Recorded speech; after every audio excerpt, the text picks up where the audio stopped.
It's the Opperman Report. And now, here is investigator Ed Opperman. Okay, welcome to the Opperman Report. I'm your host, private investigator Ed Opperman. You can get a hold of me at oppermaninvestigations@gmail.com if you need a private investigator. Otherwise, if you need to get a hold of me about the radio show, it's oppermanreport@gmail.com. Now, if you like our show, be sure and check out the Opperman Report Patreon. Everything you hear Monday to Friday on AM/FM radio, you can find over at Patreon with the ads and the commercials cut out. But there's always free stuff. There's always free extra content over at Patreon. So even if you don't want to become a member, it's worth it just to pop in there for free and check out the free stuff. We just got a huge document dump, a Freedom of Information Act request from A.J. Weberman about the old Yippie days. You're not going to find that anywhere else on the planet Earth unless you're friends with A.J. Okay, otherwise you're not going to see it anywhere. So we got that for you over at the Opperman Report Patreon. Then every Friday night, 8 p.m. Eastern Time, you get 3 hours of brand new podcast content, 1 hour solo, just going over what's going on in my life, and then 2 hours of brand new podcast interview stuff, and always good quality stuff. That I'm really proud of the two shows we have coming up this week. We have today Professor David Ost, a prolific author and college professor. The book we're talking about today is called Red Pill Politics, Demystifying Today's Far Right. But another one you might want to check out is The Defeat of Solidarity, Anger and Politics in Post-Communist Europe. Now, if you want to meet the professor in person, you can go down to the University of Buffalo September 17th. He's going to be giving a presentation there. And then in Chicago at the Printers Row Lit Festival. You can find that September 12th and September 13th. Printers Square at South Federal Place in downtown Chicago. You can find them there. Professor Ost, are you there, sir? I am there. Thank you so much, Ed, for inviting me to your wonderful show. Yeah, thank you so much. Listen, before we get into your book here, all your books, several of your books, what was it say? The Red Pill Politics, Demystifying Today's Far Right. Tell us about yourself. Who is Professor David Ost? Yeah, well, thanks for asking. So I'm someone who's been interested in left and right politics for as long as I can remember. You know, best way to, I think, characterize my interest when I guess I'll give away something right at the start. I'm born in 1955, so you can all do the math. But what's important about that is that when I was about 10 years old or so, my parents took me to a demonstration against the war in Vietnam. That means it was one of the first demonstrations against the war in Vietnam soon after Johnson began it. And there were more hecklers on the side. I remember going up Fifth Avenue, there were more hecklers on the side than there were supporters. And they had signs like, going back to Russia, better dead than red. So I'm like, you know, what's going on? I asked my parents, and they kind of shrugged, tried to explain. But I quickly learned that to say anything about the United States, or back then as anything critical about the U.S., you had to answer the question, well, what about Russia? So as it happened, I always wanted to learn, okay, what about Russia? What about this other side here? And then I was fortunate enough to go to the one high school in New York, a public high school, Bronx High School of Science, that actually offered Russian. And so I said, hey, great, let me learn this and get a head start. And then I went to State University of New York at Stony Brook, and that turned out to be the only place back then in the early 1970s from which you could go, which they had exchange programs, first with the Soviet Union and then with Poland, with part of the communist world. This was the era of détente. Now, I mention all this because I was not, a supporter of the Soviet-type system. I was critical of America, but I was, also had big criticisms and was not a supporter of this. I was always, at that time, as I grew up, I became what, a left critic of existing Soviet-type societies. I mean, look, this was a dictatorship too, and it was repressive of its own working class, of its own workers. And then I studied this. I went to Poland as well. And then in 1980, some of your listeners might recall or have read about that there was a great movement, a solidarity movement in Poland to to bring about democratic reform and to topple that system, which finally came out in 1989. And I studied that. I wrote about the book. I wrote about that. And I'll quickly get to red pill politics here, because what happened is, I kept studying that now as a professor. And in 1989, Solidarity won. It came to power. There's all these changes. All these liberals are in charge. This was the time that liberalism seemed to be winning everywhere. So I went back to Poland in the early 1990s, and a lot of people were upset. We're angry. We're dissatisfied. Things are not going right. This is not what we planned. And I traveled around Poland. By then I spoke Polish fluently. And I was traveling to towns, old dying factory towns. And nobody was really speaking to them. But what started happening was that a kind of nationalist right-wing politicians started speaking to them and say, the problem is that Poland is not run by real Poles, right? These were kind of subtextual anti-Semitic comments, and that we have to build just in the interest of the nation itself, and attacking liberals and attacking liberal democracy slowly. And I began seeing, as I did more research there, that in fact that movement was getting very popular, that the liberals, many of whom had formerly been leftists, that is, left critics of communism, they were now in power, but they just went ramshod in bringing about, what we call neoliberal capitalism with very few social protections. And people were very upset and looking for an alternative, and they started turning to the right. So quickly now, I wrote my book. In 2005, I published the book, The Defeat of Solidarity, which it was anticipating the rise of this right-wing movement that was contrary to the ideals of the trade union movement and of the people who ran a movement earlier. And soon after I published that, the right did come in power. Your listeners might recall, there was a lot of talk about the populist right in Poland, of course, in Hungary as well. They're out of power now temporarily, but they're still very strong, and they may come back with a more militant program like Trump did when he came back for his second term. Anyway, after that was happening in the last years, I see the same thing happening in the West, all around us, that workers and non-elites who formerly allied with the left are turning away from that and moving towards this so-called nationalist populist right. And that nationalist populist right, as so many people have pointed out, sounded a lot like classic fascism. But it clearly wasn't the same as that, but it also seemed to be quite similar, these attacks against democracy, saying, our nation is uniquely great and uniquely being targeted by others, and we don't need all these liberal Democrats who don't represent us. And so, I saw this happening everywhere. When Trump first won in 2016, many workers had turned from left to right, from the Democrats, from Obama towards Trump.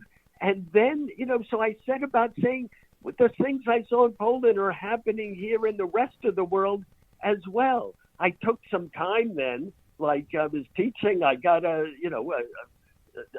time off to do some serious research about fascism, classic fascism.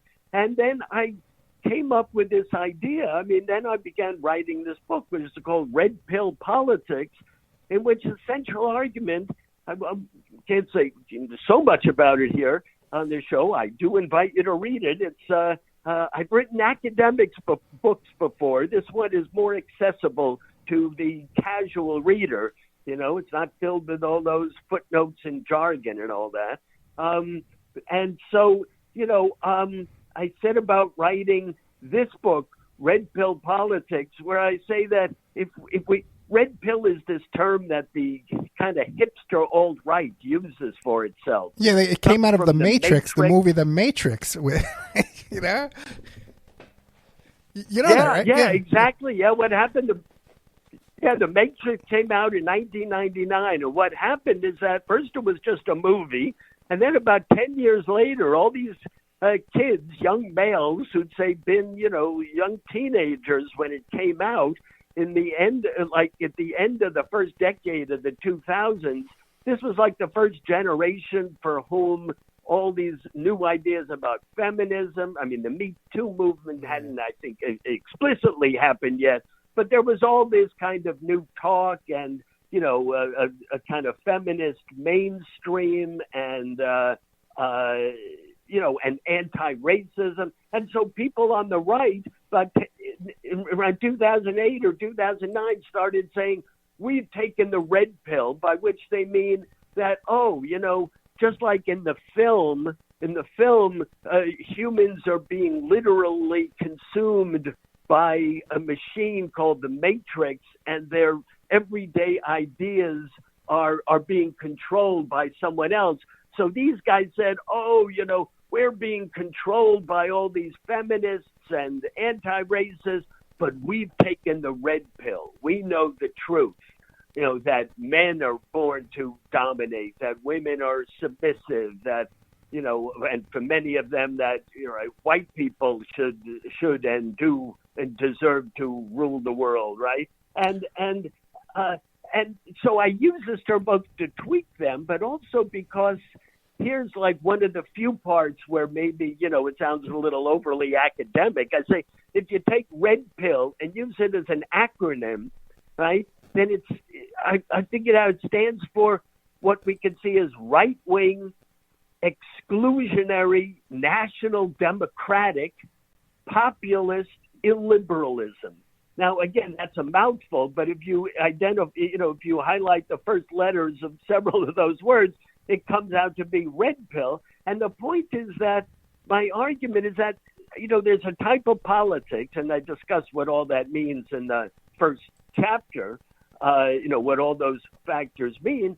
And the main point is that, look, yes, classic fascism and today's so-called right-wing populism are somewhat different, but the point is that there's the same type of politics, the same type of what I call red pill politics. They have all these characteristics, right, on the right, and supporting hierarchy and disagreeing with the idea of equality, right? That's a classic view of any political right.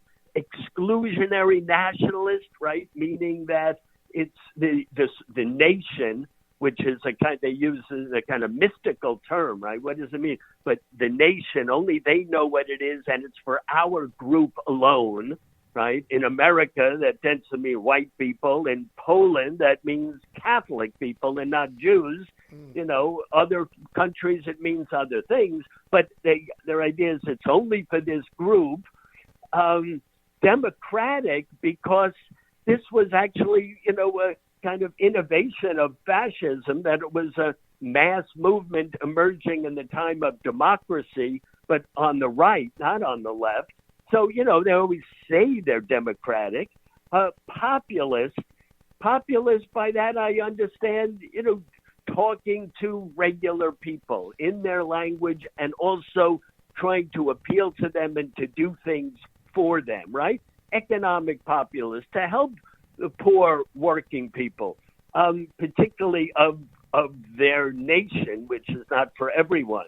And that's something that until the fascists, the left were the only populists. Throughout the 19th century, as capitalism grew, mass society grew, if you wanted to support regular people, you were on the left.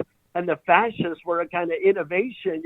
We'll be populist too. We'll do things for the masses, but not on the left. That is, we won't have them organizing themselves. We'll paternalistically give some things to them.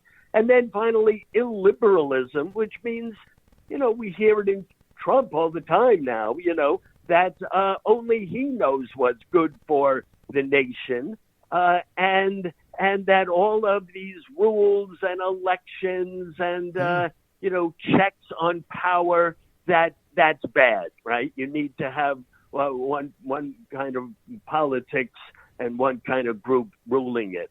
So that's how I wrote this book and came around to writing it. Well, Professor, a huge part of the book is the premise of the book is that this modern day fascism isn't akin or isn't similar to Hitler, Hitler fascism, but we saw Elon Musk at the Republican convention doing a Hitler salute, and he wasn't booed off the stage, that's for sure. And then we had also too this Patriot Front just show up at this 250 fair thing at the White DC there. They weren't chased out of there; they were welcomed. Oh, well, you might also notice, right, the group in the Republican Party last year that, some journalists got onto some group of young Republicans, and they were all talking about, liking Hitler and all this. Right. When I started writing this book a couple of years ago, that was still the one taboo, and I think it pretty much is a taboo, right? Trump or any of these far right wingers, they learn not to say they love Hitler, right? Right. And but one of the key factors that pushed me to write this book is that soon after that nationalist populist right came to power in Poland in 2015, as I said, I was following that, anticipating that, and then they win, and I was listening to a discussion on TV or radio, wherever, and someone was criticizing a representative of that new government, that new Law and Justice, populist right party, and saying, "Oh, it sounds a lot like fascism." Yeah. And this guy, the normal response to people when you say it sounds like fascism is that, "Oh, what are you talking about? You're a fascist," or "Are we killing you? Are we beating you up right now? If not, then we're not fascists," right? But this guy said something else. He kind of squirmed a little, and then he said, the problem is that Hitler gave fascism a bad name. And that quote first just literally floored me, right? Like jaw drops. When I've talked about it in others, I've seen other jaw drops. Like, here's someone who was not himself a raving thug, saying that fascism was okay, that the general principles were fine. But at the same time, right, he understood that still for most people, you just mentioned a couple of examples about how that total taboo on Hitler is breaking now, which is terrible news. But even if it doesn't break, the point is that, by saying that, Hitler gave fascism a bad name, this guy was saying that those principles are right, but unfortunately, right, Hitler became identified worldwide as this face of evil, so we can't go along with it. But then I realized also this was a helpful comment because, look, I'm a big critic of fascism, obviously, but I say obviously, but the point also, like I wrote my book because I say, obviously, many people are not big critics of fascism. They might not know that, use that name favorably. In the 1920s and 1930s, they did use that name favorably, right? And but after Hitler was defeated in 1945, everyone stopped using that term. But a lot of people, right, those of like the dominant cultural group, people on the right like some of those ideas, want to move in that direction. That's what, I saw happening first in Poland. That's what we see happening all around us, right? Le Pen in France, the original Le Pen, Marina's father, originally came onto the scene and said some very kind things about Hitler, and that was one of his so-called problems. And then his daughter comes in and takes the same kind of program, but doesn't say that anymore. Gotcha. But I realized that, this program can attract a lot of people, and particularly does so when the left's ties to the working class and non-elites are weak, right? Both in the 1920s and 1930s, right? One of the key reason that fascists were able to win is that the left at that time, that was the dominant socialist party left. Like, you did have a communist left, but they were, after Russian Revolution in much of the world, they were really harshly repressed.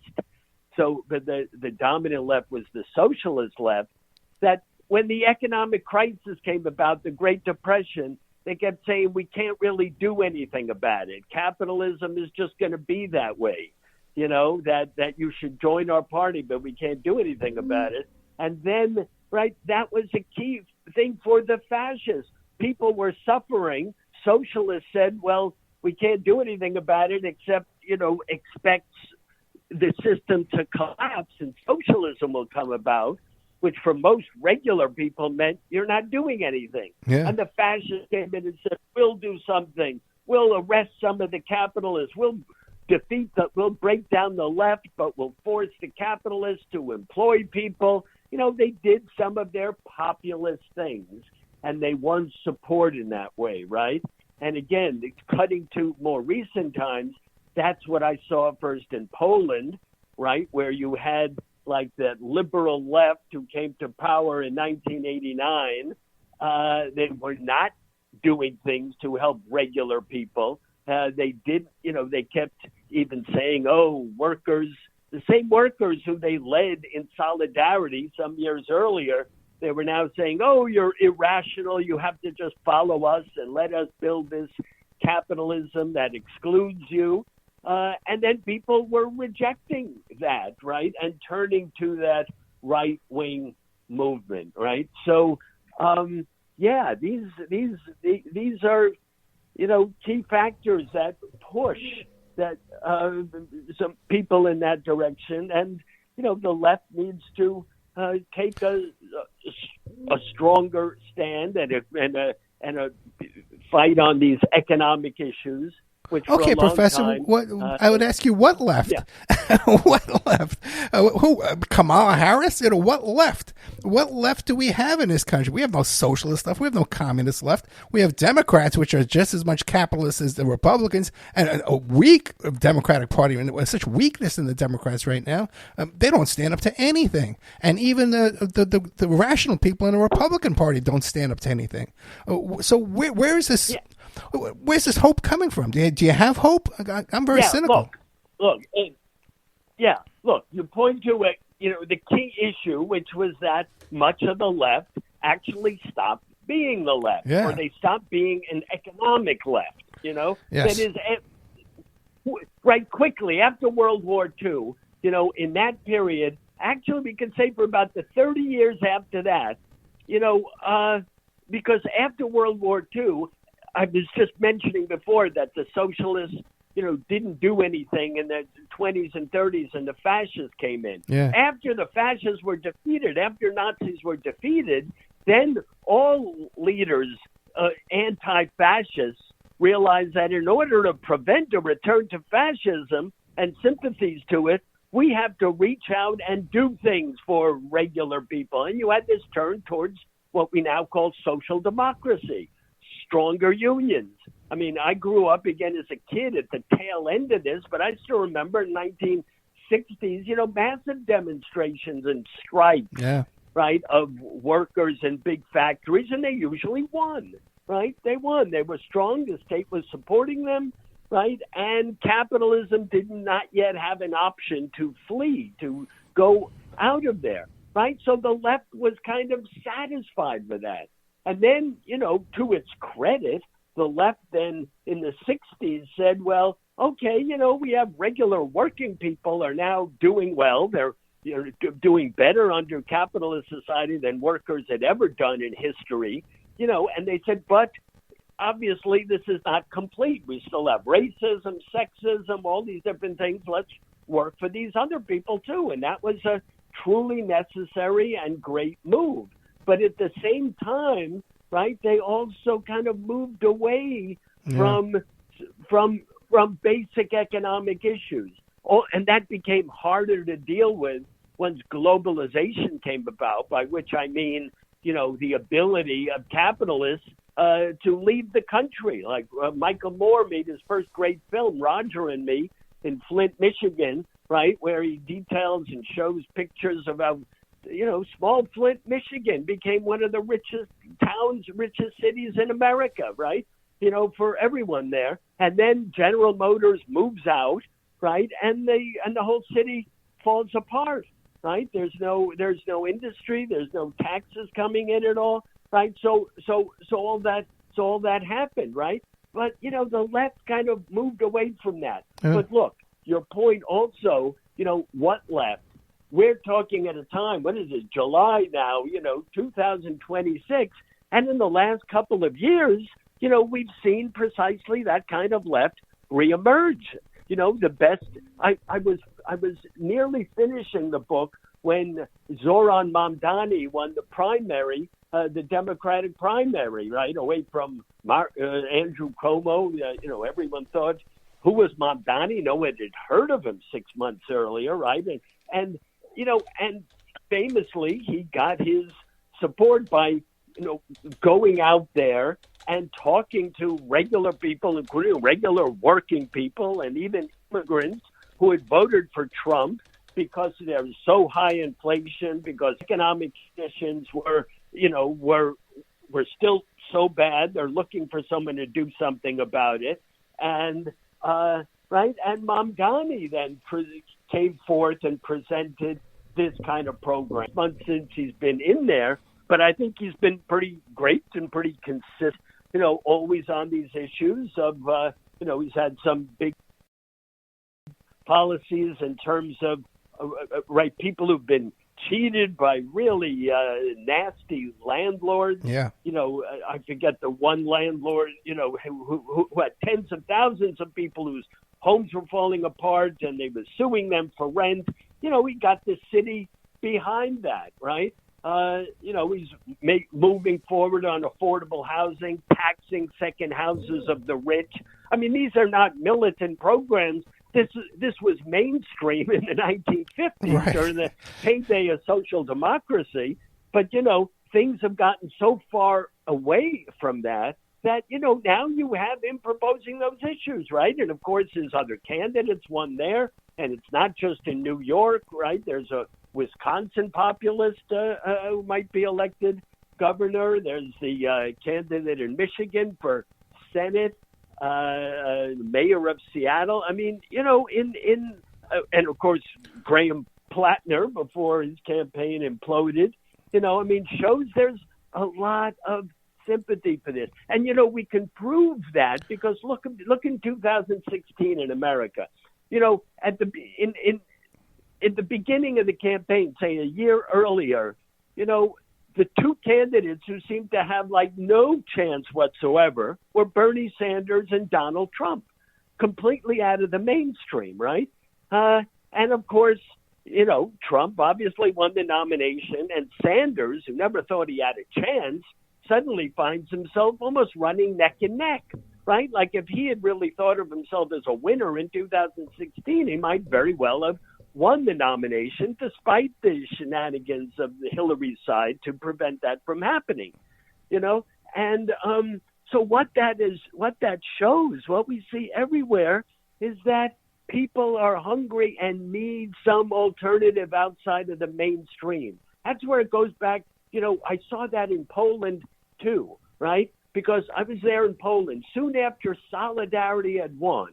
And it was like the Solidarity leaders who are now, just pushing ahead with their neoliberalism, they seem to have a point by saying, hey, things are going to be rough. Like you just you just have to listen to us, and if things get bad, just keep tightening your belt, right? But the point is that in politics, people don't just tighten their belts and sit back. I always hate these libertarians. Libertarians say, if the government didn't do it, you have to just bankrupt everything, make the market work totally. But we saw the lie to that in 2008 when there's a great recession, and two total libertarians, right? I'm blanking on their names now. The head of the Fed and the Treasury Secretary, whatever. They were on record by saying they opposed Roosevelt doing anything in the Great Depression because you should have just let it happen. And now they were in charge, and at first they did nothing, and then Lehman Brothers collapses, and then everyone says, well, their workers might not be paid on their next paycheck. And so these total libertarians caved and said, well, we have to have the state save them, bail them out, do something about it, right? So the point is that, in hard economic times, people need something to be done. And the question is, who's going to talk to them, and who's going to meet them, and who's going to be able to do something for them? It doesn't mean everything is possible, right? Mamdani is not delivering on 100% of what he promised. And of course, he's only the mayor of New York. But, if Bernie Sanders became president, he couldn't immediately do, everything he promised. Although having the example now of Donald Trump and of a president with more power than any of us ever thought possible, right? If we do get a economic populist president in 2028, or there are, elections go through, or after that, there will be a chance, right, to actually do something in terms of tax policy, in terms of redistribution of resources, not to destroy the capitalist system, but why to not? make it also. why don't we have an opposition party that says, let's destroy the capitalist system, let's have a public oil industry, we'll nationalize the oil industry, we'll have a public banking system? Why not? Why are we afraid of these things here in this country? Look, that's a great point, and now I'm even a little embarrassed of what I said a second ago, I kind of, grew up and, seeing there are these limits. You're right that limits are being challenged. Yeah. We know from all the polls that young people under 30 have an overwhelming favorable impression of what socialism means. Oh, absolutely. It does often seem that, just letting the rich and now the tech companies control almost everything of our lives, right? I mean, it's insane, Even the car companies got rich, but just by, they... Yeah, and the tech companies have so much control, manipulation of our minds and our purchasing. They have so much control in manipulating us. It's terrifying. A couple of questions for you. Yeah. And look, and so people are moving in that direction, right? And no, absolutely. I was in New York City for look, I'm a political scientist in the United States. We know it's difficult to form a third party. Elsewhere in Europe, where they have proportional representation, meaning, if a party gets 10% of the votes, it gets 10% of the seats, and, in Parliament, and then can push its agenda there, that's possible. But, we do have these people from Mamdani and AOC and their supporters who are, pushing that kind of alternative within. Because they're not calling for nationalizing the oil industry whatsoever. They're just calling for more welfareism, more public programs. It basically the crumbs from the capitalists, But well, yeah. Look, but look. I mean, I think we all know. Or at least I think it's pretty clear, but again, don't know for sure that, look, their AOC is a good political player, right? Yes, I mean, they know what's possible to say, and they keep pushing the agenda, right? They're moving in a direction where, they want radical reform. Look, as someone who started out, as I said, I wrote a whole book.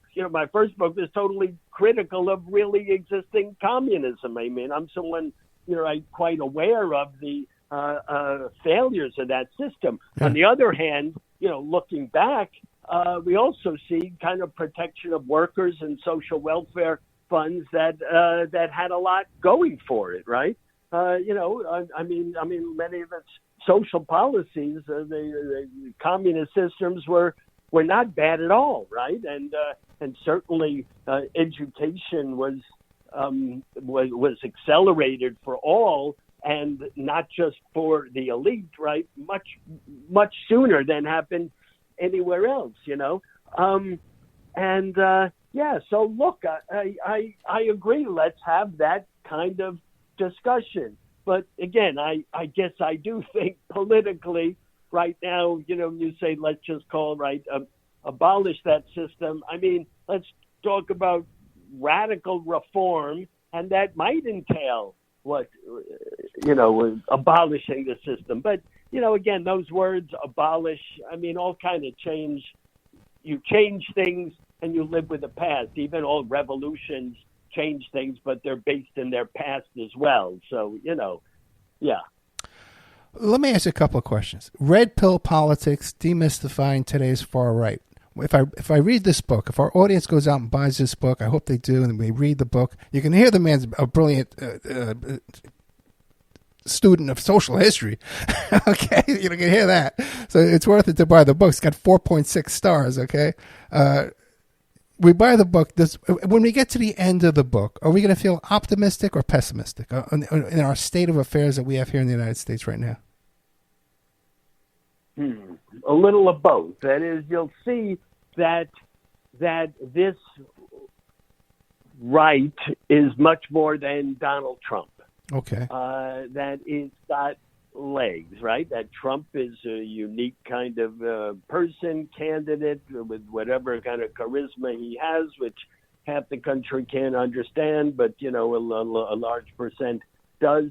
But the point also is that, right, when the left has been weak and not doing its job, then this kind of far right, which started with fascism, this kind of populist right, again, fascism was the first right-wing populism. Yeah. Now we use that term right-wing populism to distinguish it from fascism.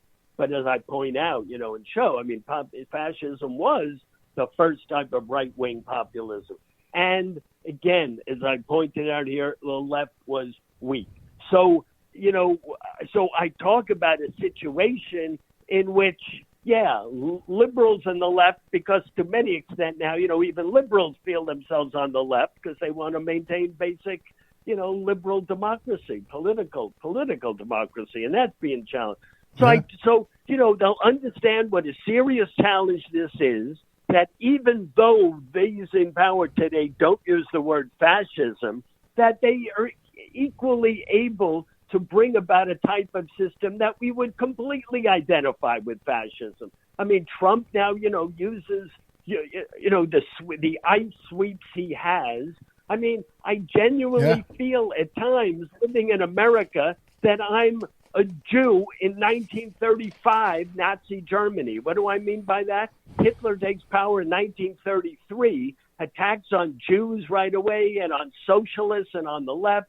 By 1935, if you're not a Jew and if you're not a critic of the system, right, fighting against it, your life can be okay. You can say, hey, Hitler's been okay. Yeah. So, and I want to point out that some of these policies and some of these right-wing populists can do things that make people feel okay. Actually, in Poland or in Hungary for a while, they did do things that, like from above, but they did do things that benefited regular people. They got reelected, right? Trump, I mean, I don't know if we should be happy for it or sad. I mean, Trump is not acting like the economic populist at all, right? And that's why he's losing support, right? He comes into power, and now, especially in his second term, everything is for the rich, right? And he's getting rich himself. I mean, that's why his support has plummeted aside from the true believers, right? And so anyway, so I point this out, like as you say, if you read my book, you'll see the seriousness of this, but you'll also see, because I give plenty of examples, right, of how that was challenged in earlier times, like, again, in the 1930s and 40s. First, the left wasn't acting like the left. The fascists come in and get a lot of support. Then after 1945, the left realizes we got to do something else, right? And we make this turn towards social democracy. And so, as I point out at the very end of the book, right, what the left can do in terms of pushing forth economic populist policies, which mean different things in different countries. My book deals a lot with America, but I do try to take this as a global phenomenon. I mean, too many writers on Trump and on America still have that view of, American exceptionalism and things are different here. Again, I'm a student of the rest of the world, right. Although, as I mentioned at the very beginning, that came about because I was interested in American politics too. So I've always maintained that. So economic populist policies, and also, as I say, look, you got to be tough. You got to be consistent. We've seen the Republicans do that and the Democrats not, right? Democrats, take poll numbers of what we can say, what's good or bad, trying to take difficult issues and split the difference. Where the Republicans, the MAGA people. But also, too, not to interrupt you, Professor, but the Democratic Party, and I do opposition research. I've done work for the Democratic Party. I was just in New York City, both for Mondami's election party back in November, and then wasn't November. I think it was November. And then just again for Father's Day, I was there again for the primary, and so I see this young DSA crowd, and a lot of them understand real socialism. A lot of them are real socialists. They're just going along with this party. But who do we? The Democratic Party, though. The National Democratic Party is a slow-moving aircraft carrier that can't make turns the way Trump with the way he controls his party. Because on the flip of a switch can make what we're doing. The Democrats don't have that. You know what I mean? To react to Trump. Well, look, Ed, I'm not sure. I guess my take is a little different. Okay. Right? First of all, look, because Democratic Party, like the Republican Party, people who were opposed to it can enter into it, right? Sanders was never a Democrat. Then he caucuses with the Democrats and he runs in the Democratic primary. And again, he had a real chance of winning, right? Yeah. I mean, he was fought hard, but again, he had a chance of winning. It wasn't totally illusionary by any means, right? And so, they're going to fight against that. But, Trump now can push all the buttons because he's won such popular support. It wasn't clear in 2015, 16. We all recall the Republican establishment tried to challenge him. He's been incredibly successful. So if we have a successful person on the left, he can do that. I mean, go back to Franklin Delano Roosevelt, right? I mean, he learned a lot from the left. Right? He was a kind of liberal who moved to the left because, again, the crisis of the 1930s was pushing people. I talked about earlier how the left in Europe wasn't doing anything really, and people went to the fascists. Roosevelt preempted that, right? And making an alliance and learning from socialists, even communists, right? Some of them have been working with him, which, then McCarthy pointed out, 20 years later. But it was obvious, right? He was a man of the left, and he was tough, right? Remember that? Well, none of us remember, but maybe have read about that famous line. I think it was 1936. Where he says, the economic royalists, a term of the day, the rich, the super rich, the corporations, the economic royalists, they hate me. And he pauses and says, and I welcome their hatred. Like, I'm on this side, I'm with you. And then he had enormous power, right, for some years to push through policies. So that's not impossible. No, it's not impossible. But Professor, if the Democratic Party, the Democratic hacks that I like to call them, if they see popular people like AOC and Mondami, and they say, well, we're all going to sign a pledge saying that we're against social. You know what I mean? They're just as bad as the other side. Who is going to stand up to this Let's say it gets really bad, and he says there's no election, we're not going to have an election. Who's going to stand up to that? Who's out there is going to stand up to that? Yeah, look, again, I think that, I'm always struck, and maybe because I've studied political science or whatever, I taught it. It's like there are limits. I mean, the Democratic Party has its ways that you can get into it, but it has its ways to fighting it. I think you're overemphasizing, the way that it can be. That those hacks, as you call them, the establishment will fight any of those, any of the new reformers or radicals emerging. I'm looking at it a little differently now that I see that they're fighting hard. I mean, I was amazed, and actually, this goes to your point, when James Carville, of all people, appears on Fox News, of all places, and says, I can't be in the party with, some of Mamdani's, the ones who won in New York, the candidates, right? I can't be in a party like that. I mean, that totally supports your view, right? That there's no one there, that you've got to fight against the Democrats. I mean, America is a unique system. It's a system that, despite all kids learning to say, America is the greatest system in the world, I mean, no country on earth has followed the American system in terms of its division of powers, in terms of its Senate, or in terms of institutionalizing the Republican and the Democratic Party. In other countries, parties rise and they fall.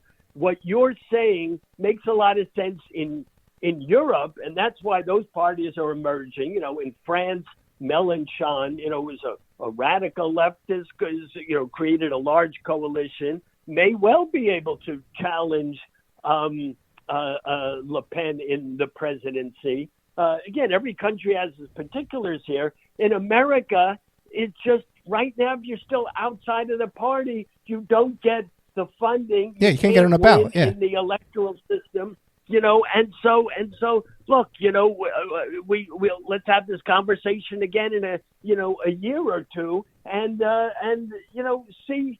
see what happens, because I think that fight is going on now, right? I mean, that's where the action is in the Democratic Party, and it's literally happening now, right? I mean, again, the primary victory of a while ago was key, and we'll see what happens. What is it, this week? Next week in Michigan, the progressive Al-Sayed, running outsider's campaign, but sounding very left and progressive and no holds barred and tough and just, not apologizing for taking the positions he does, right? According to polls, most polls seem to say it's leading in the polls, and so they can push it in this direction. And that's why, the listeners can support that. And again, go back to your question, right? Reading my book, it's not just a escapade into past history, right? It uses all that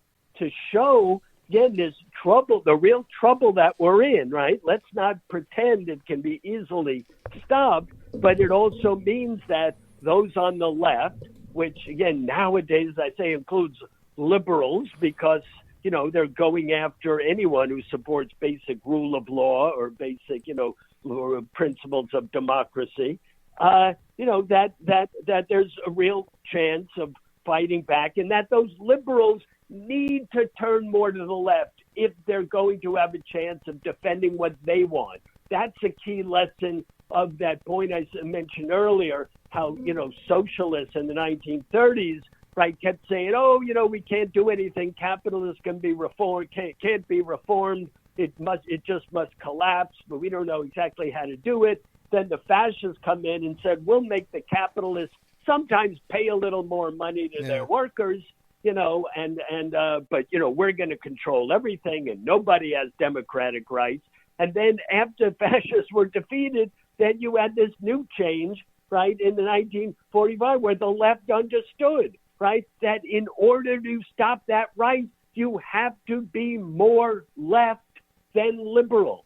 History shows that clearly and completely, right? And my book, points to that history, and really, I think pushes the way forward. And I think if people read it, they'll get it. Yeah, once again, red pill politics, demystifying today's far right.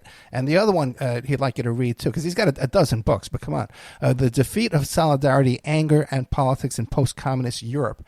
So a year from now, who do you see leading the Democratic ticket to oppose? It's just. Well, who do you see leading us against this fascism?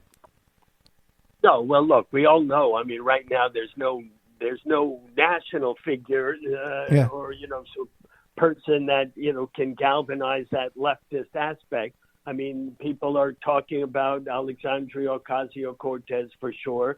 I don't know.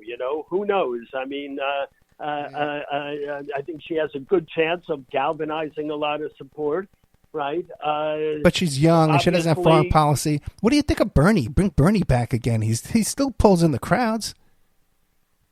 Yeah, he does pull in the crowds. Look, I don't know. It's up to him. Yeah. I mean, we do have a gerontocracy still, and that hasn't totally alienated the public as much as they say they don't like it. Right? Biden followed by Trump. The oldest people. So not impossible, but he's probably. Well, I tell you this, not up for it. And I brought it up on Threads and Twitter the other night, and I got skewered. I got roasted.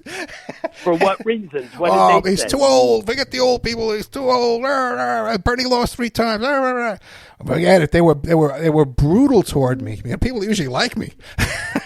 Brutal toward me, man. I was run out of town on a tarred and feathered. But I admire, I admire you talking about that issue, right? Because that is key right now. The people they name, and who else is there? The California governor, or the New Jersey senator Cory Booker, or Westmore. All the people they name are kind of milquetoast people who are not able and won't be able to win over crowds, right? Who won't, who still are inauthentic. And we got to learn that from Trump, right, and from Sanders. Again, these people were considered to have zero chance, and then they became such dominant figures. So clearly, that left line can win. It has a much better chance of doing so. Again, unapologetically. That's why I said right at the end of the book, right. There's also that invitation that we're in a position to make changes and differences, right? Clear economic populist policies, and unapologetic about it, and unapologetic about the program as well. A tough position. This is where we stand, right? And people want that. People like that. You just say a little of everything. This is not the time, and especially in light of Trump, you fight that with authenticity of your own. Real quick, because you mentioned before that you don't think that this move to fascism will end after Trump. You don't think it's going to die with Trump. I almost hope that it may, because he's such a popular, the daddy figure of Trump is so prevalent. How do you think it's going to continue on? Who would keep it moving on? You mean Trumpism? Who continues that moving on? Yeah. Yeah. Look, it's a big question. No one knows. Look, I wouldn't be 100% surprised, if he says, okay, I won't run, but Don Jr. will run. But don't worry, America, I'll be calling the shots. Yeah, I mean, that's possible, right? I think you're getting look, there's plenty in the Republicans who want to emerge. They're not going to be a lot better, but I don't know. Everyone's saying Vance is going to introduce it. I think Vance is too tied to Trump right now, not at all his own person. I'm not sure he can do it. So, look, there's going to be people who play that same game. It'll be harder for them to win over people magically, i.e. charismatically, which for every reason, Trump was able to do. They weren't celebrities in advance. So, I think that movement is going to be stuck with policies that are not so popular. And I don't see having another, magical, i.e. charismatic person who is able to really take that through, right? That's why this is going to be a time of real politics, real political choices, going back to those fundamental issues that the Democrats and leftists in and outside the Democratic Party are going to have to push, right? That only in that way, I think they can win. And let's not worry about what they're going to do. I mean, they're stuck with, again, promises that they don't keep. They're stuck with millions of people forced out, pushed out of the basic social benefits, right? I mean, a lot of their poor people who are much worse off, right? The racial profiling, the utter racism, this administration. I mean, look, that's pushing a lot of people away. It won't push everyone away because, again, that's the point of the book, that, the far-right fascist-type policies do win support of, people of the dominant nationality. Not always, but when the left is weak. If and when the left is strong, they can win a lot of those people back. We won't win the millionaires, the billionaires. We won't win them. Oh, we know where they live. They're a majority of people. When we still have votes, they can be beaten. And so, I'm not. Let's not think about who's going to replace them. And, I don't think anything in the near future can be as strong or durable as Trump. Professor David Ost, thank you so much. I really enjoyed this. And it is so nice to see a fellow Bronx boy. I came up on the sixth line between Soundview Avenue. Brooklyn. I'm born in Brooklyn. Well, okay. Well, then we're natural enemies, I'm okay? born in Brooklyn, but I went to school in the Bronx. All right. Okay. Well, a fellow New Yorker. Let's call it that. The one who turned out good, became a professor, unlike me, some scrappy PI podcaster, miserable anyway, guy. Ed, it was fantastic talking to you. I loved the conversation. And I'd love to have you back. Red Pill Politics, Demystifying Today's Far Right. And if you want to meet the Professor David Ost in person, you go to the University of Buffalo, September 17th. He's going to be giving, what is it there, a lecture or book signing? What are you doing? Yeah, a lecture or discussion with a professor in the politics department. And the other one is Printers Square Literary Forum at in Chicago. What's it called? It's literally called Printers Row Lit Festival, right? A literary festival taking place on Printers Square in Chicago, September 12th and 13th. There, perfect. You did it for me. Thank you so much. Professor, thank you so much. I'd love to have you come back. Anytime, another book, just give me a call. Put you right back on. Great. Thanks so much, Ed. Thank you. Thank you, sir. Good night.